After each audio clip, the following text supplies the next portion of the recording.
আছে, আমি দিতে পারবো না। এই তোমরা কি নিয়ে ঝগড়া করছো? দেখি, দাঁড়াও দাঁড়াও, তোমরা কি নিয়ে ঝগড়া করতেছো? ও আমার তাবিজ খুলে ফেলছে। এই তাবিজ তোমাকে কে দিছে? এই তাবিজ আমার বাবা দিয়েছে। তোমার আব্বু কেন এই তাবিজ দিছে তোমাকে? আমার সমস্যা আছে তাই। কি তোমার সমস্যা কি বলো? আমার জিনের সমস্যা। তোমার জিনের সমস্যা। তোমার কাছে তাবিজ আছে? জি আমার দেখো তো। আমার কাছে এখানে আছে। ওই যে প্রিয় দর্শক দেখেন, ওর কাছেও এখানে তাবিজ আছে। যাই হোক, আজকে আপনাদেরকে একটু তাবিজ সম্পর্কে কথা বলবো। আমাদের প্রতিনিয়ত ছোট ছোট বাচ্চাদেরকে এরকমভাবে একটু দেখান কাছ থেকে যে তাবিজ পড়ায়। তাবিজগুলা ইসলামের সরাসরিয়তে কতটুকু বৈধতা রয়েছে সেই ব্যাপারে আপনাদের সামনে আমি কথা বলতে চাই। আসলে এই যে তাবিজ, এই তাবিজের ভিতরে আল্লাহর নাম লেখা আছে, নবীর নাম লেখা আছে, বিভিন্ন ফেরেশতাদের নাম লেখা আছে। এই যে নামগুলা ব্যবহার করে যারা তাবিজ ব্যবসায়ী রয়েছে তারা কিন্তু এইটার ভিতরে কিন্তু ভরার পরে আপনি বলতে পারেন এই তাবিজ তো দিচ্ছে তার চিকিৎসার জন্য।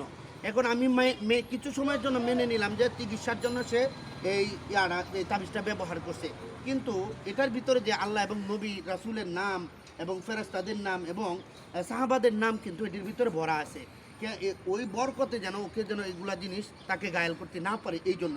কিন্তু দেখেন, এটা পরে কিন্তু সে প্রস্রাব পায়খানা করতেছে, টয়লেটে যাচ্ছে, কিন্তু আল্লাহ তাআলা কঠিনভাবে রাসূল নিষেধ করছেন যে তোমরা আল্লাহর নাম, নবীর নাম, ফেরেশতাগণের নাম, কোরআনের আয়াত, হাদিসের টুকরা, দোয়া কালাম তোমরা সাথে করে নিয়ে তোমাদের টয়লেটে বা প্রস্রাবখানায় তোমরা যাও না। কিন্তু আমরা প্রতিনিয়তই একদল মানুষ কী করতেছি, তাবিজ কবজ ব্যবহার করতেছি, ব্যবহার করে এই প্রস্রাবখানা, টয়লেটখানায় নিয়ে যাচ্ছি। আসলে এটা কীরকম, কতটুকু যুক্তিসঙ্গত? অনেকে এটাকে মানে শিরিক বলে আখ্যায়িত করেছেন যে এই আমলটা শিরিকের সাথে সম্পৃক্ত।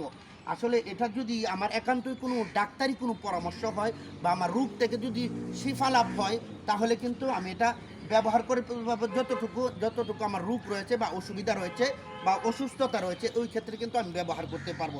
এছাড়া কিন্তু আমি ব্যবহার করতে পারবো না, যদি আমি এতটুকু পরিমাণ বলি। কিন্তু অনেকেই আছেন এটাকে শিরিক বলেন, ডাইরেক্ট বেদাত বলেন বা শিরিক বলেন, ওইটার পক্ষে আমি কথা বলছি না।